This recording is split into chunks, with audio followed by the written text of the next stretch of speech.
High বন্ধুরা, আমাদের agriculture বুক চ্যানেলে সবাইকে স্বাগত। অনেকেই আমাকে বারবার একটা প্রশ্ন করছেন যে দাদা আমরা পেঁয়াজটা কী করে বড় করব। দেখুন, পেঁয়াজ বড় করাটা খুব একটা বিচিত্র ব্যাপার নয়, কিন্তু সেই পেঁয়াজটা বড় হওয়ার পর আমরা কতদিন বাড়িতে স্টক রাখতে পারবো। সবসময় যে মাঠ থেকে ওঠার পরেই যে ভালো দামে আমরা বিক্রি করতে পারবো সেরকম তো কোনো কথা নেই। অনেক সময় কী হয়, আমরা বিক্রি করতে পারি না ভালো দামের জন্য, তার জন্য পরে বিক্রি করা হয়। তার জন্য আমরা যে ভিটামিনটা ব্যবহার করলে কি বলুন তো পেঁয়াজটা অনেকদিন রাখতে পারবো, সেটা কি অলরাউন্ডার প্লাস।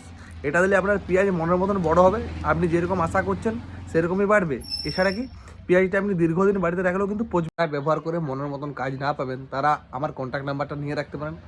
টাকা ফেরত আমি দেবো, ঠিক আছে? যদি আপনি যেখান থেকে কিনুন, কাজ না হলে তার জন্য ক্ষতিপূরণ আমি দেবো। এছাড়া আপনারা দেখবেন পেঁয়াজ একটা বড় সমস্যা যে গাছের ডগগুলো চুয়ে যাচ্ছে, হলুদ হয়ে যাচ্ছে, যে জন্য আপনারা মেরিবন ব্যবহার করবেন।